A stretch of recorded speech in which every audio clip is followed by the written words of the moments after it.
All right, folks, this is not an Autorestomod episode. We're just going to wing this thing out here. I have no idea what we're going to talk about. We have an opportunity because we have 5 YouTubers here with varying levels of automotive videoing. And we've got guys that started off just recently that are doing this kind of stuff. We've got guys like me. I've been in it 13 years. There's a lot of experience here, and I want to kind of talk to everybody a little bit about what they do and what their channels are all about, and kind of get things going. Now, I already know Bill pretty well. You guys have probably seen me do a couple videos with him. So Bill Rodishin and I are good friends, and he just crossed the 6,000 mark for his. So what I'm going to do right now is we're going to go through, we're going to talk about what everybody's channels are a little bit, where they're at in their march toward, whatever it is they're marching toward, and maybe try to dig a little bit deeper into that real quickly. We're not going to spend a lot of time on this because these two guys got to hit the road. Are you staying in Aiken tonight, or are you... No, Columbia. Oh, you're not that far away. You can stay until 9 or 10 o'clock. Drink again tonight. Like Yeah, no. Maybe. There's a lot of alcohol in Aiken. So if they don't have the bars in Aiken, you can go there and drink. Cut that on out. Sunday. No. Oh, yeah, that's right. You got church tomorrow. Anyway, so we're going to start over here. StephenHotz has a channel. Your channel is? StephenHotz, Just Drive It. So that's his channel. Now, you started off with just StephenHotz. Yes, they kind of messed around with stuff on YouTube to where it started with StephenHotz, and then when I could actually change it, they would only allow me add on to it, and then by the time I could take the first part off, everybody was looking for it as that, so it just stayed that way. So now forever and a day, you will be StephenHotz, Just Drive It. Or maybe StephenHotz, Just Drive It, all about knitting. That's the end goal, probably. Crocheting, maybe? Crochet. My wife would follow you. See, you already have a built-in subscriber. Exactly. I got 2. My wife's a crocheter as well. Yes. You're set, man. You're going places. Now It would be really sad if we go from automotive and all of us go into something like crocheting, knitting, or woodworking, and our channels just wouldn't take off. So Bill has he's got the only odd child in the pile here. He's got a couple of different channels. I have 2 channels. Yeah. So I've got SixRounds Studio, art, craft, and engineering. I build guitars. I restore firearms. Restoring firearms, vintage firearms, is really what the channel's about. Yep. I've done some work for you, Mr. Yes, Boyd. he has. I have a nice little piece of his, which I'm not going to put up on YouTube, because if I do, there are certain people in the world who will become very upset by the fact that I'm showing whatever it is that I own that looks a lot like when you take a drill and you put the cartridge in the bottom of the drill and you pull the trigger. Yeah, That's how I discovered you. that's true. That's true. He saw that and he said, "Yep, I know what that guy does on the weekends." So, this is my channel on mine, but I'm going to do this for the other guys. I'm Jford. I run Autorestomod. I've been doing this about 13 years. And we just, a couple months back, croached over into 100,000 subscribers. We got the plaque on the wall to prove it.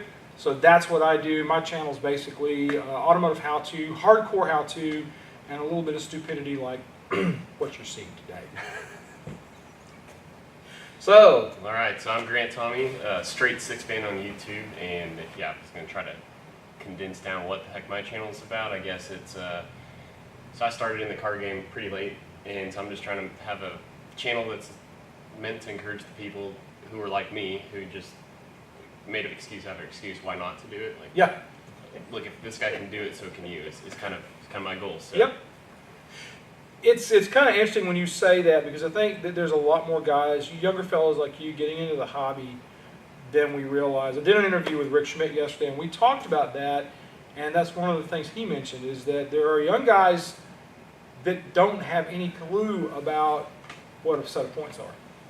They don't know how to put a carburetor on. They don't know how to put a set of heads on an engine because they've never done it, because they didn't. There's nothing like shop for kids since about the 90s. The high schools did away with shop class. They did away with auto mechanics class. All that stuff was done away with. So these kids grew up not knowing about it, and they want to learn, they want to find out how to do it. So last on the end over here, another man who's been following along with me with building a garage. Yeah, so my name is Jason Carr. My channel name is Olde Carr Guy. At first I wanted to start my channel because I'm a used car dealer to kind of show people the kind of behind the scenes of used cars. And in my mind, when that didn't blow up and take off, because I thought people didn't care, I kind of changed my format. I just said, you know what, I'm just going to show people the crap that I'm working on. Much like you, it's not necessarily how to, it's how I do it. Right. It's not always right. Mostly it's wrong. But I have very faithful subscribers who correct me quite frequently in the comments. So It's a great build-up for his channel. Everybody's going to go watch it. you're gonna rush right over and just see how it is that I do it wrong. Well, I was going to say, for a guy who does it mostly wrong, I mean, you've got 1,800 straight miles in your build that Look, begs to differ. yeah. So I did something right. Oh yeah, I know. I mean, I love Dale. Dale's an awesome truck. Yeah. So we one of the last minute things that we did to that truck, my '77 C10, was we put Dakota Digital Cruise Control on. You got Sniper EFI on the thing. Phytech. Phytech. Phytech, That's right. yeah. So they work great together, and other than a stiff return spring issue in the beginning, the first few miles, it kept kicking off the Dakota Digital. So I just took the return spring off, and it's been perfect ever since. Nice. So yeah, it's a little bit of a mix. I mean, my channel is not just one project or one vehicle. It's a little plethora of everything. If you guys like Panther platforms, I've got 5 of them. If you like C10s, I got one of those. If you like Chrysler B-bodies, I got one of those. For the 712 of you in the whole world that have and like Yugos, I've got one of those too. Tell them what you're doing to the Yugo though. We're motor swapping it with a Toyota Echo, and eventually we'll turbo that and have a little bit of fun. I still like the idea that the Yugo I put the told spare you. tire over the engine. Let's put it in the hottest place in the car. Because it's the spare. If you're not going to use You're it, never going to use it. We want to make sure it's dry rotted when you do need it. All right, let me ask you guys this. Next question is going to be for me. I know what mine is, but what is the hardest single thing that you go through doing a channel on automotive stuff? Start with you. I find that when I have the opportunity to work with somebody else, whether it's my wife is in the shop or my son or a friend, having somebody to bounce your stupid jokes off of or just have a conversation with on camera, I don't have that 100% of the time, and I quite frequently, we talk about it on our live stream, is you're the cameraman, Yes. you're the host, you're the editor, Yes. you're the everything, and sometimes you've got to talk to an inanimate object like this camera Yes. like it's a person. Yes.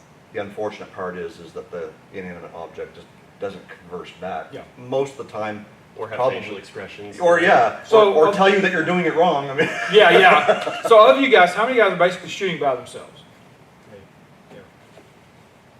Yeah, I mean, thanks, yeah. Jeff, for bringing us Yeah. in this wonderful production.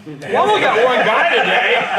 Yeah, but you got one guy. I got one guy. I got that guy. Oh yeah, who edits it for you, Jeff? Oh yeah, we got that guy. Yeah. So. I don't mind doing the edit stuff. I brought him on board because he's pretty good. Darren is really into the edit side of things, and so I wanted to see if there was a way I could get him involved enough to really be a super benefit to the show. Because that's what I'm trying to teach these guys, is there is a business model here, and you can make money doing this if you go about it the right way. I've gone about it a little differently than some of the people like Mr. Beast and some of these others where they're making all of their money off of YouTube.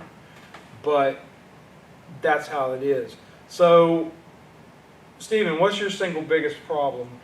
My single biggest problem tends to be just getting the time to put out the content that I need to, because unlike most people who can, even though they have to scrounge hours out of the week or whatever to do their stuff, when I come home, I have to take and basically generate twice the amount of content for the time that I'm actually at work, because I actually work in increments of either 2 weeks on, 2 weeks off, 3 weeks on, 3 weeks off, or 4 weeks on, 4 And you're weeks away off. from home. And I'm away from home.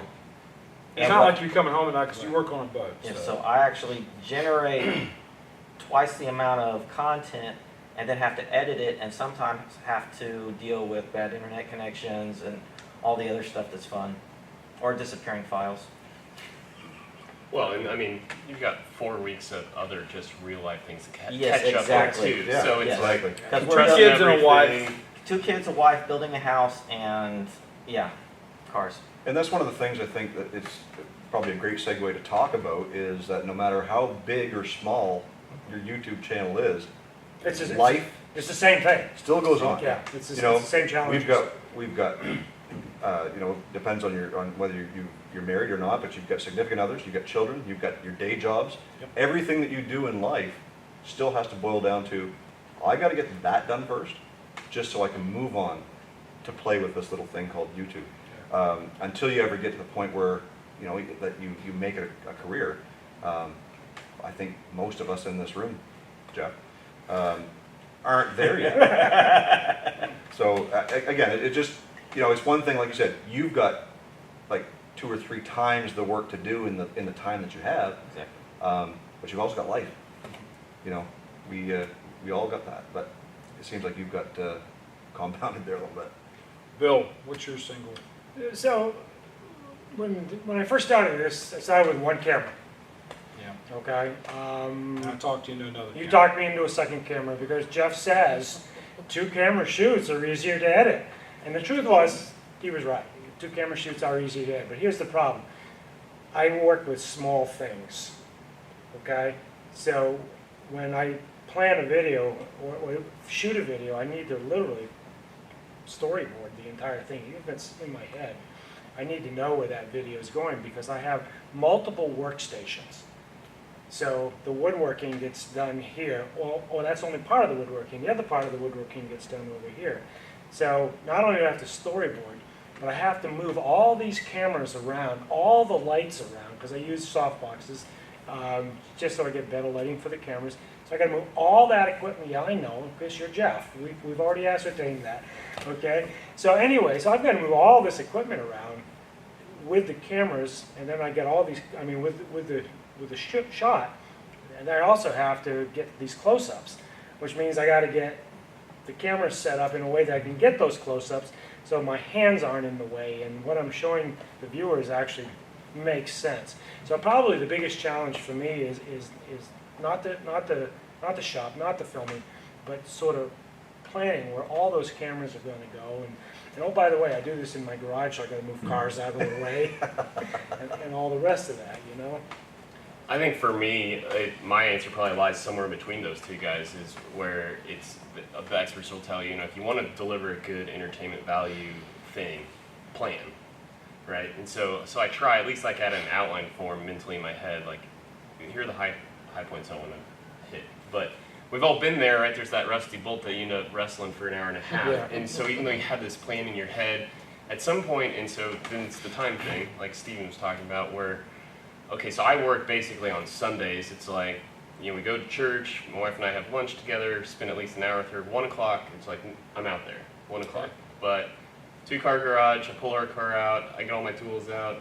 I still got to clean the thing up to be able to pull her car back in by the end of the night. So when I'm wrestling with the thing that went wrong, then mentally the mind shift becomes like, okay, well, task at hand, I really want to get this done. And so then the episode sort of falls apart, right? Because I don't have like 20 hours to recover from that, right? It's like, and then they kind of turn into ramble fest sometimes. They're like, okay, well, here's what I did. I mean, I'm not showing you, but Yeah. you know, you lose that entertainment value because the idea that you're videoing these things is to show. I think what you should do is let your wife have a camera and show her exasperated with you for not being in the house because you're supposed to be doing things with her. That would probably fly like fast. But actually, there's an interesting point because I have 2 channels. I have a Jeep channel. I started my original YouTube channel doing Jeeps. Jeeps and guitars. That's what I started doing. And this guy says to me, "You should do guns. Oh, you should just do." one Can we more even box say that you have word? to check. Yeah, you can Pew-pews. say it. okay. Yeah. Pew-pews, yeah. Pew-pews. No, you can. And so I get going back to the beginning, guys. I do vintage firearm restorations, Old stuff, old stuff. not new stuff. But anyway, so I used to do Jeeps, and I used to do guitars, and I used to do a few other woodworking projects. I built those grips for you. Yep. For my drill. For your drill. Yeah, your drill.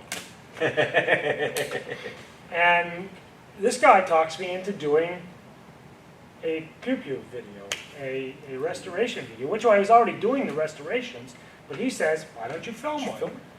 And I said, I don't want to film it, because I do this every day. I want to work on Jeeps. I want to build guitars, you know? So I make one pew-pew video, Drill motor. drill motor video, and it goes viral. It just takes off, and I'm bound by honor to call him up and say, you were right. Yeah.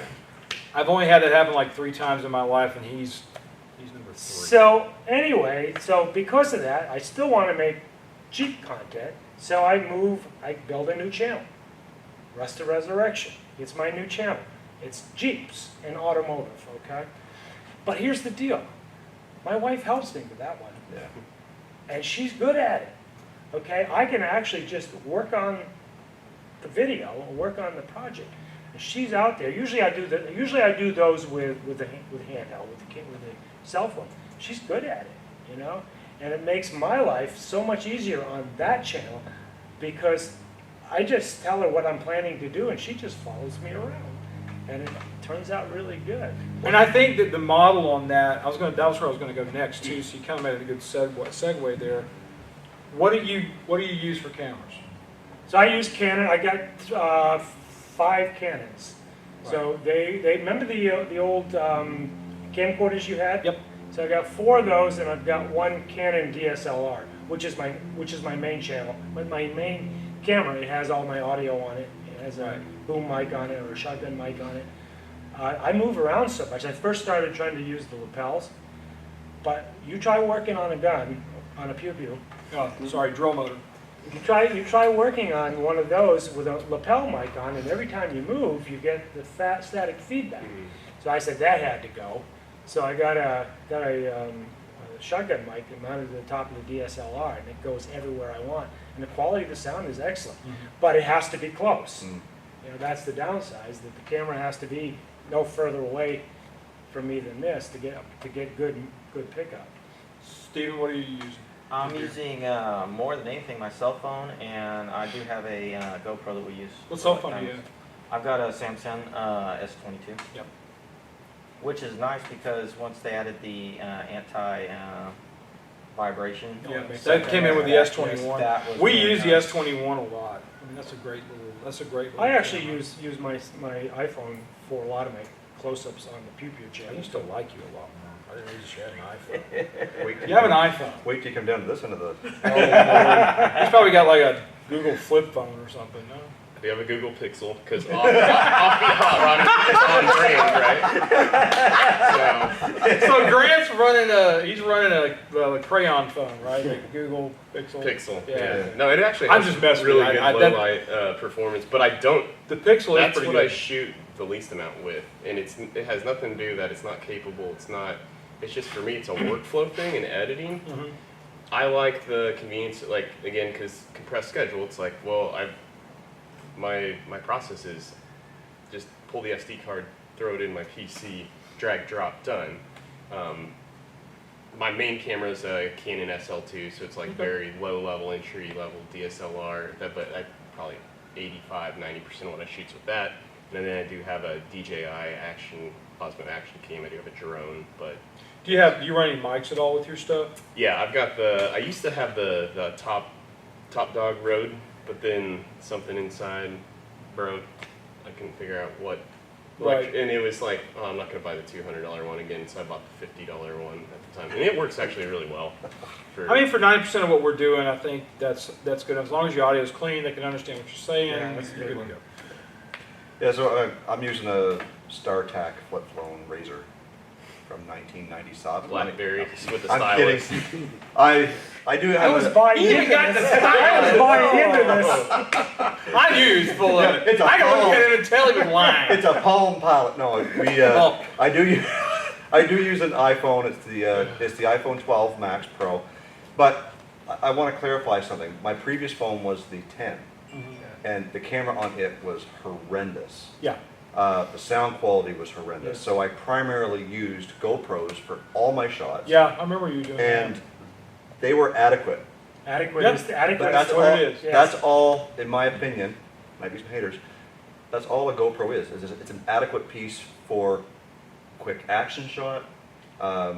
Whatever you're doing, of course, waterproof helps, stuff like that. But when I upgraded to the 12, the iPhone 12, like 100% game changer as far as camera quality, sound quality, visual, just everything about it was much better than my previous iPhone. But because I'm an iPhone guy, that's the only reason why I upgraded to the 12 was because I just want to keep another iPhone. I think now, like I said before, the mobile phone side of things has changed exponentially the way you can shoot automotive tech videos or even just driving videos, because I can actually take my mobile phone mount that I have in my car and put the phone on there and do it sideways, even use the mic off of it because you're within a closed cab. On the wagon, it's a little more difficult because the wagon's got this real droney exhaust system. But you can use that mobile phone to do what you need to do.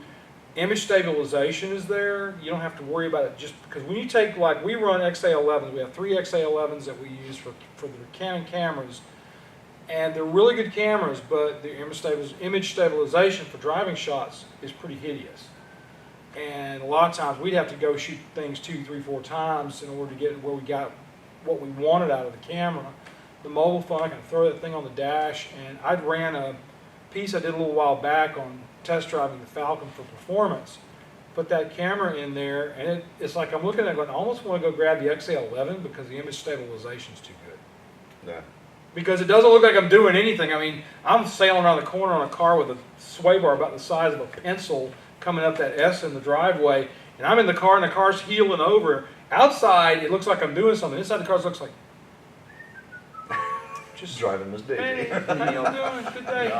Well, I think that all being said, like I think we have maybe varying opinions a little bit on where the cell phone makes sense. But I think if somebody's watching this and we're going to talk them into making the jump to do a YouTube channel, I think it's probably unanimous. We'd all say like, no, use your phone Cell that you phone. already Yes. have. And you talked about it's hard to beat the image stabilization. Yes. And honestly, like I maybe would do it myself, but I already have this workflow that if I introduce it and it's two steps now instead of one. You're using something that you already have on hand and you don't have extra outlay, so that if you find out you don't want to continue doing it, you didn't buy all this extra stuff. Life's just the way it was yesterday. Absolutely, and that's one of the big commitment hurdles that I think a lot of people have when it comes time to say, oh, you know, I think I could do something on YouTube and make this happen, but I gotta go buy this, I gotta go buy that. Not anymore. You don't, because like Not we anymore. just said, the quality of phones, no matter what you're running, even if it is a Google Pixel, the quality is just so much better today,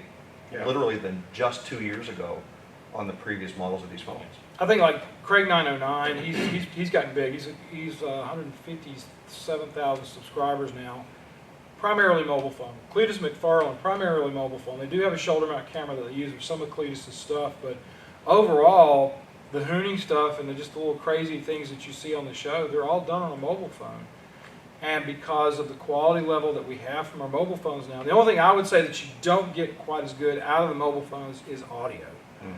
Because low it's light performance. low light performance and audio is because you have to stay so close to them. And I mean, typically when we're shooting in, like I said, when I'm shooting in the car, enclosed car, camera's typically right here or right here, so it's within a normal talking distance for the phone. Even these things, because I'm running them on standard mics right now, I'm going to have to mess with the audio on them because I don't have anything hooked up. I don't have my chest mics that we normally on lapels that we normally run for the show. But my investment at this point, I mean, each one of those cameras is $1,200, and each one of those mic packs is $300 a mic pack set, where you got the lapel, the base, and the body mic or body pack, and we've got 4 of those. So you're looking at a huge expenditure in equipment, and I just moved up because I'm a camera geek. I like the camera stuff, but my co-host Cam and I were talking the other day, and he was like, you know, why don't we just, on our next upgrade, just buy 3 S22s and use those. There is limitations within that. Download times, if you're putting it into a program like DaVinci or Premiere, takes a while to get them downloaded because your file sizes are pretty large if you're going to make them big enough to run on YouTube. So there are some limitations to that. Phones will get hotter than the cameras will, because I've had that happen on my Samsung S21 that we used. We have used it in here, and we're starting to use it a good bit more in the studio space. So I think that's kind of a thing there. Last question I was going to ask on this before we peel off of this thing. Where do you want to be in 2 years? Where do I want to be in 2 years?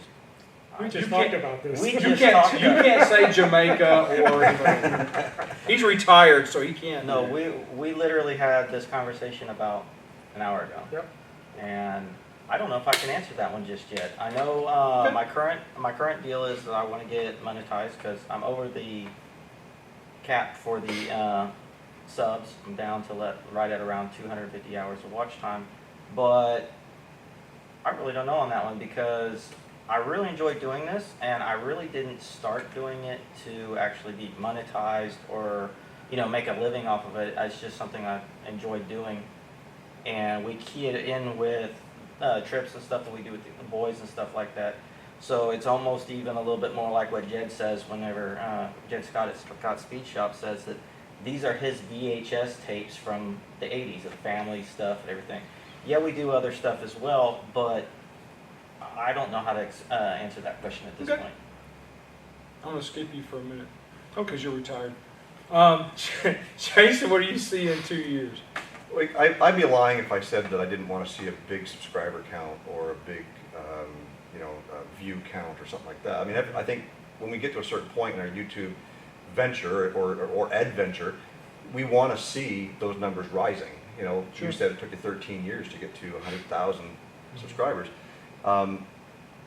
Where I see myself is I just want to see more consistency in my ability to keep uploading decent content, but I'd like to see my view count per video increase, Okay. average view count, because is it all about subscribers? Well, no, we know that it's not. Obviously, hitting a milestone is huge. Oh, sure. Right. I mean, but But- that's not where it's at anymore on But YouTube. the subscriber count does not No. pay the bills if that's the area that you're looking at. No. I just want to see that if I'm going to continue to do what I'm doing, There's a reward. I want to see the fruits of my labor. Yes. I want to see those views increasing. Again, it's not about the subscribers. I want justification that if I'm going to continue to do it, I want to see results. Okay. Well, first off, I'm impressed you said 2 years. I was thinking it was going to be the usual, the 5-year plan. What's your 5-year, the corporate? I'm trying to keep you I'm trying to keep you in a reality line here. Yeah. Not 5 years is so far away for most of us that it's not even. Oh my God, I'm not gonna do that. 2 years. So I don't know if this helps you, Steve, but like I made a mind shift a couple of years ago. I think it was watching some Think Media stuff or something, but Sean Kinnell's always like, don't make YouTube your #1 income source.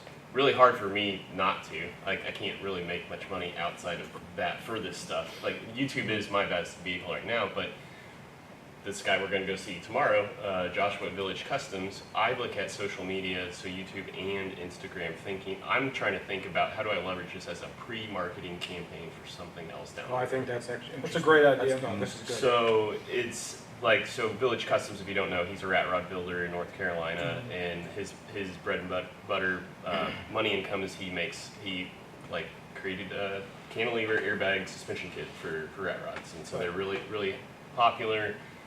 So that's what keeps the lights turned on for him. But I mean, I'm gonna fanboy tomorrow, right, when I'm there, because Sure. he creates these custom creations, these cars, and then they kind of take on a persona of their own. Like, you follow them from states away, and you fall in love with this.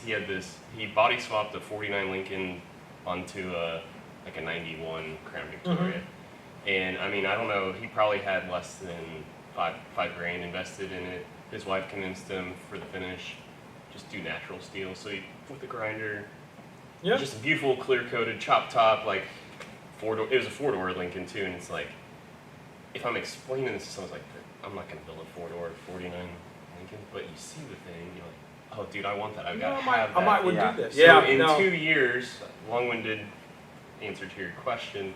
Hopefully, I've got that thing, my version of his cantilever airbag suspension kit, and I'm no longer doing my day job. I'm producing a thing, and I'm building rat rods for a living. Cool. Right on. I like that. 2 years, Bill. Really retired? Basically, that's saying Jamaica. No, so this whole, so let's take the drill motor thing and call it wood and steel, okay? So that we don't mess up the algorithms. I actually use firearms on YouTube all the time. They're not gigging me for this. Channel's doing fine. Grand Thumb is a perfect example. Yeah, so I've been doing this for 40 years. So this is not, doing these restorations is not new for me, okay? Filming it is new for me, okay? Because if you guys, I'm sure you know, that you turn those cameras on, everything takes 2 or 3 times as long, okay? Just 2 or 3? Just get over it. Yeah. So what has happened to me is I'm filming this stuff, and I'm filming these restoration projects sort of from beginning to end. I'm turning down work 2 and 3 times a week. So I can't keep up. I can't keep up with the amount of requests that I get, okay? Because it takes 6 months to a year and a half to do a full restoration. I can't keep up. Now, if I wanted to hire somebody to come in and help me to create a business, okay, then that would be a goal that YouTube could serve me. It's serving me now. I'm getting to pick and choose the work that I do. Okay, people call me on a project and it's go, yeah, that's one I want to handle. That's one I want to do. So YouTube for 2 years from now, at this point, it's already serving its purpose. 1 million subscribers.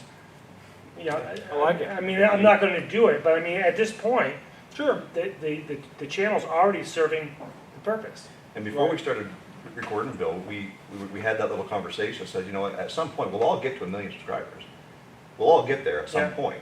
Well, the channel, well, I don't know if I'll be here to watch it. But the whole point is that I think every YouTube channel certainly has that potential, and we'll get there. Yeah. It's all about the amount of effort and time that you're willing to put into to reap those rewards.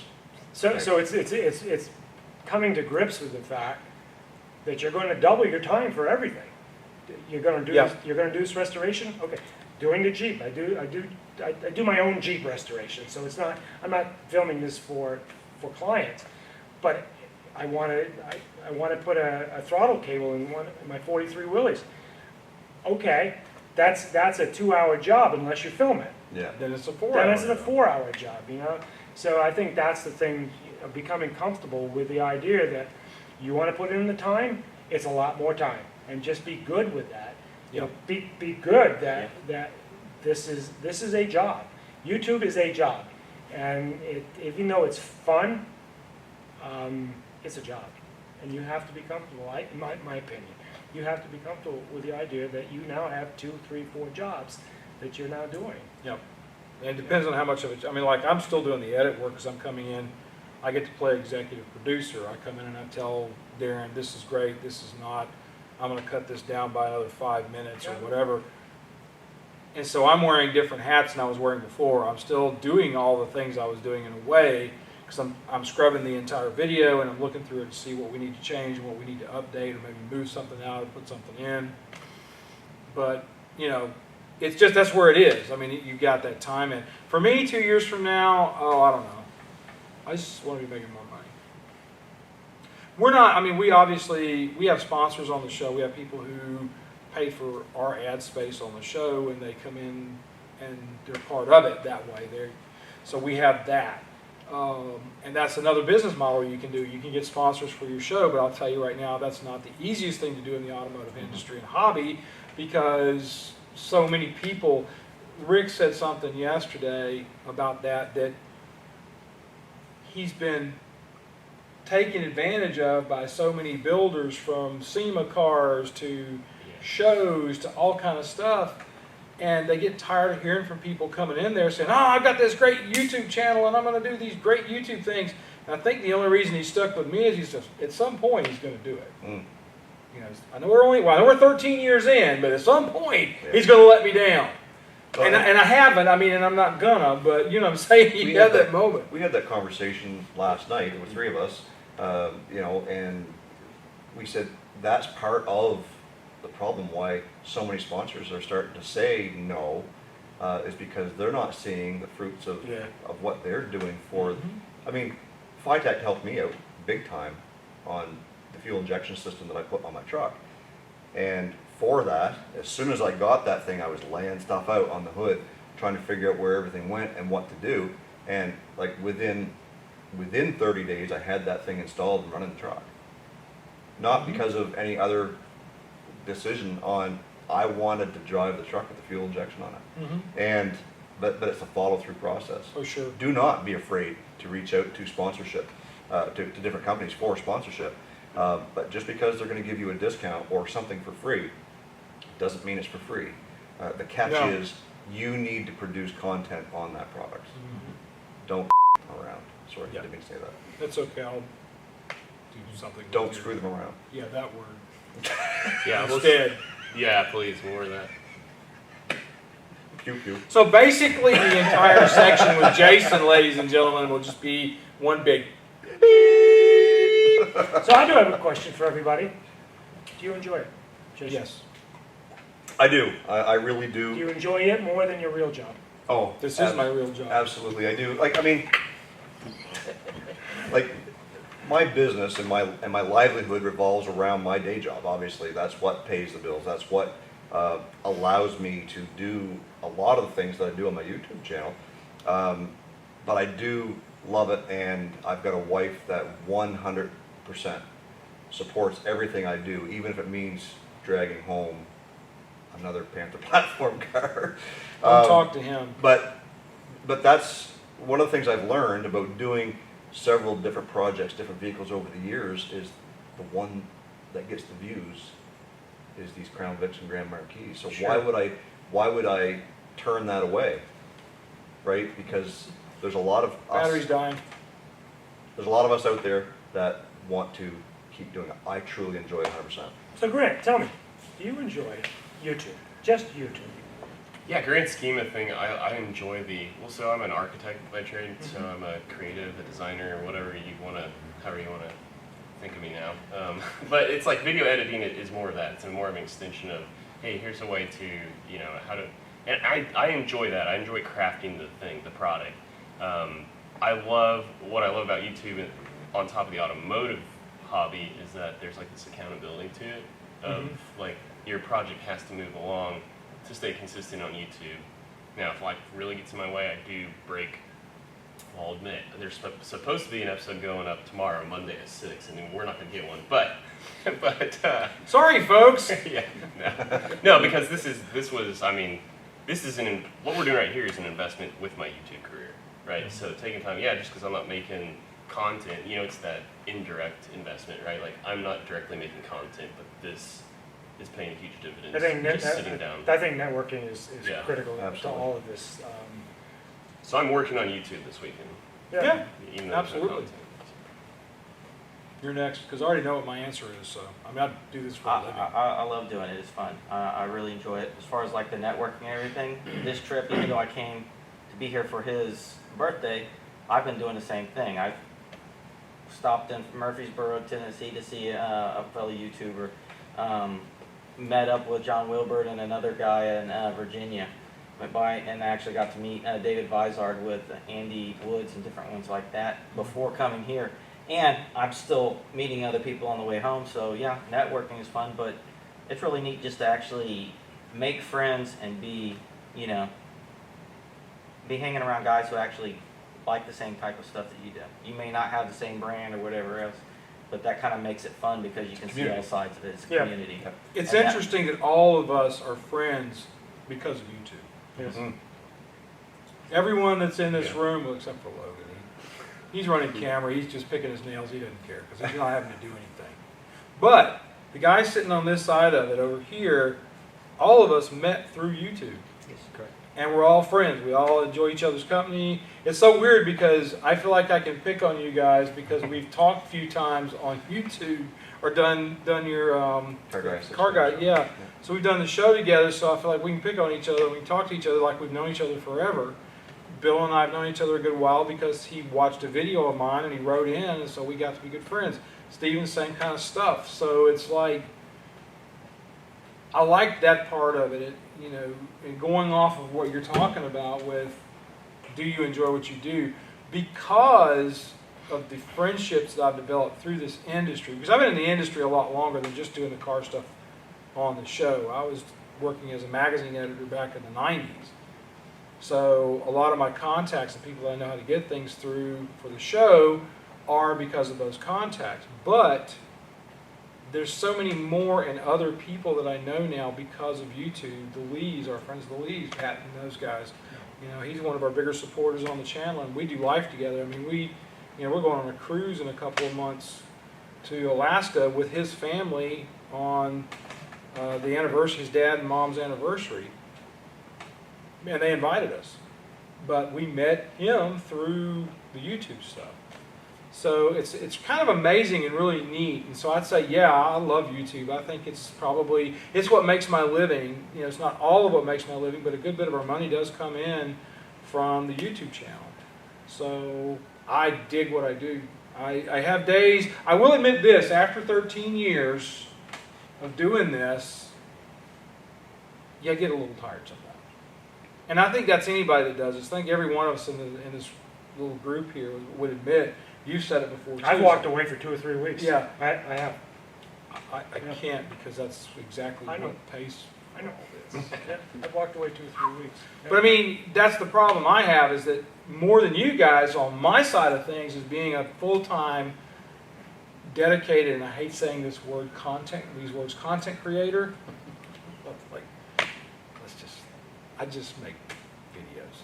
But I have to work. I have to do this. Kind of like you have to go to work as an architect to make money. Yeah. You have to run the used car lot to make money. I have to do YouTube videos every week to keep things rolling around here. So that's kind of how that goes. I mean, I think that it's a little different perspective from the rest of you guys, because you're getting into it where I jumped in 2010 with one camera, and we just started doing it. National Parts Depot said, yes, we will come along for the ride. And Rick has been a constant sponsor since then. And luckily, we've been able to add things to the larder, so to speak, as things have grown over the years. Bill, as the author of that question, how do you answer it for yourself? I'm very much like you, Grant. I mean, I'm an engineer, I'm an artist, I'm a designer, I'm a guitarist, I'm a musician, so everything in my life is about creativity. Doing restorations, literally, I am applying all of my creative self into those restorations, trying to figure out how to fix something that's broken. So for me, YouTube is just an extension of that creativity. I mean, it's literally, my wife, I'll tell her I'm going up into, I have a studio in my garage. I tell her I'm going up to the studio, I'm going to do some editing. I said, I'll be back in an hour, and that'll be 6 o'clock. And she says, I'll see you at bedtime. Yep. You know, because... It's a pretty rare thing, though. I mean, what we have sitting here is actually pretty rare. You have people that you have to have kind of an engineering brain. yes. If you're going to work on cars, you have to have that kind of a thought process. You have to be creative in order to make content interesting enough for people to want to watch it. So you have to have that, you have to do things that are a little nutty every once in a while, or you do things that are interesting. So you have to have that kind of... Yeah, Doug. Yeah. You have to have that. You have to have the ability to edit and put together things. Yes, so you have to understand computers to a small degree. It's kind of a Renaissance thing. I just wish there was a lot more money in it. Well, it's, again, you stand from a different standpoint than the four of us, because you're the only one here doing it full time. But on the same token, I think to some degree we all aspire to get there. I think you guys have the 2 ability. years, I'm retired. Well, yeah. Bill's in Jamaica in 2 years, sipping a fruity drink No, and no. watching the girls walk by and having his wife slap him with her purse. Yeah, Well, I see that. Jeff, I'm going to flip it around to you, as this small fish here asking the whale a question. When you talked about you finally hired the editor or the additional staff, like where do you feel like that break point wanted to be? Was it, when you look back, should you have done it sooner, or like it's a business decision, right? So like, but it frees you up to do more, having the guy who can just be So the editor. it took me months convince him to do that. Yeah, he's the one that actually made me do it because he's like, you have so much going on. I've got 6 kids, and we have all kind of things going on with the kids, and so I mean, if you've got kids, you understand how that is. And I was really getting more and more stressed out doing the edit by myself. And everything else. And everything, doing everything else along with it. And he was like, you really need to bring somebody on. I was like, I don't know if I want to do this. And so, Giving up creative control. That's what you're well, I haven't doing. done that. I'm not doing that. Well, no, you are. To a Actually, point. to a point you are, and You I tell are. you, Sometimes it's better. Sometimes Yeah. the best idea is the one not in your head. Yeah. Right. the thing I will say that came about because of this was Andrew was a really good cutter. Andrew, I could have him come in here and he would do exactly what I told him to do. He was an I dotter and a T crosser. If I told him I needed it this long, he would make it this long. Darren brings something to the table that I didn't have with Andrew because Andrew's more of an analytical thinker. He's creative, but he's a little more analytical as an editor. He's a really good director. In the room, you can ask Logan. Andrew was really good with keeping everybody moving. He was able to set up shots and know how to set up the shots. He's really good at that sort of thing. Darren is much better in the editing booth. And he does these nutty little things that he adds. So he did one of our recent videos where he did a cartoon of Cam. And I looked at that little cartoon because he was using it. It was just a lark that he put up as a placeholder for me as the executive producer to go look at. And I looked at that and no, I'm using that, buddy. It's not getting away from me. So I pulled that out and I put it as a Cam Tech tip on the recent video we put up. And I used him on there and I used the text. And I'm like, and he does that stuff all the time. There's little things that he does that nobody ever sees but me. And it's just for my benefit so I can say, okay, I need to work on that, I need to work on that, as I'm scrubbing the video. The point of bringing someone on is always hard. You have to be making enough money to pay them, and you never have enough money to pay them. What I think you end up doing is you're saying, I am so frustrated, I gotta have somebody, and you find the money.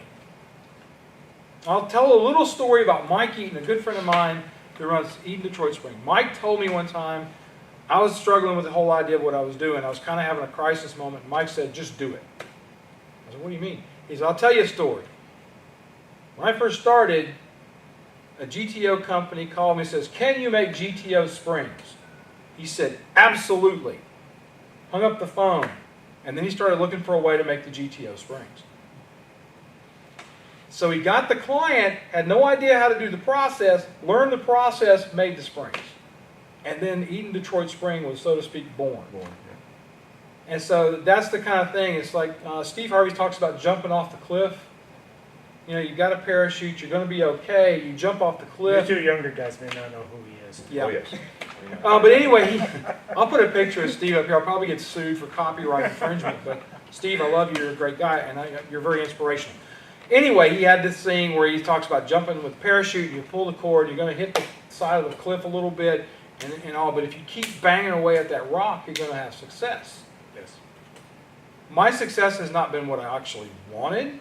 I would love to be at Mr. Beast level where I'm 15 million people in the studios doing stuff, and you know, if I want to work, I work, and I work on what I want to here, and everything else is handled by other people. But it's like God knows me better than that. He knows that nothing good could come of it. So I have to be in here, and I have to struggle, and I have to work. And I don't have a problem with that now. At one point I did. I still have a problem not having a lot of money, but I mean, let's face it, who in the room doesn't? But what you did is you took part of your income stream. Yes. So Patreon and part of your YouTube, to answer your question, he took part of that income stream and dedicated it to.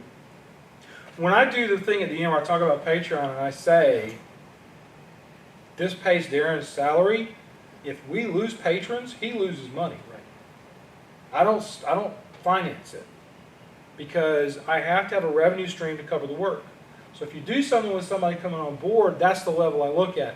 I can afford to pay you $700 to work. If you want to make $40 an hour, you know, there's only so many hours you can work. Yeah. And part of that, though, too, is it's just like any other business. in order to move to the next level, you just hit 100K. Well, maybe in order to get to 200K, this had to happen to free you up more time away from the editing board. So it's not just to free you up; it's an investment in the business I model. agree with you. Because I think it's he's gonna also save you money. it's a balance too, though, because you have somebody creative in the office, and you tell that guy, you know what? You want to make a lot of money around here? Find it.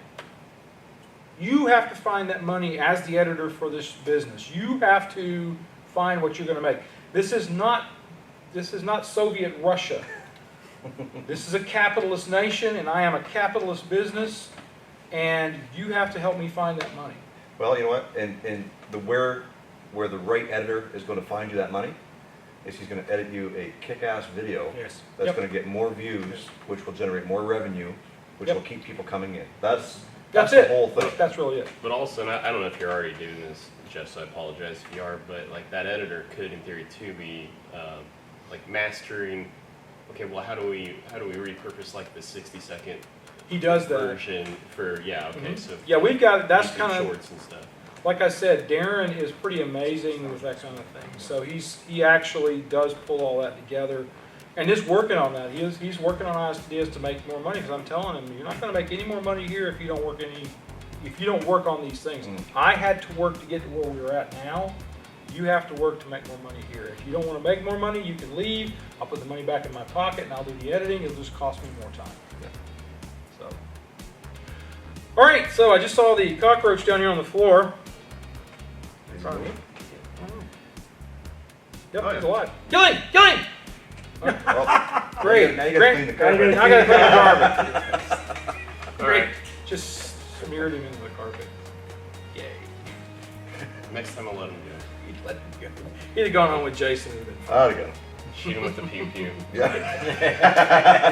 But yeah, All right, folks, that's all I have time for today. It's been cool to me because I've known these two guys via video for a long, long time, and I've known these two guys in person for a good while, and they're all super good people. You should go out and check out each one of these channels and subscribe, like their videos, make comments on them. Go out there and check them out. They're good folks, and a link will be in the description below to each one of these channels. You're going to go out there, subscribe up, and check them out. Follow the guys that are on Instagram. I think every one of us is on Instagram. I'll put the links to Instagram for them in the comment section below, or not in the comment section, but in the description below. That's that little place that nobody ever looks at, in between the title and the comments. That YouTube has conveniently shrunk. Yeah, they're making it smaller and smaller. You So have just to- But they want you to put words in there. Yes. You So gotta that put the words. search algorithm will find it. physically expanded now. Yeah. Yes. So there is a space there that's called the description, and that's where all this stuff will be at. I might pin it in a comment. I don't know. You just never know what I'll do. Do me a favor, folks. Be kind to each other. Love on each other. Treat each other nice. You guys have a great week, and we'll see you later. We're going to go and Hamburger and beer. hamburger and beer. There you go. That's what's coming. That's what's for dinner. Beef and pew-pews.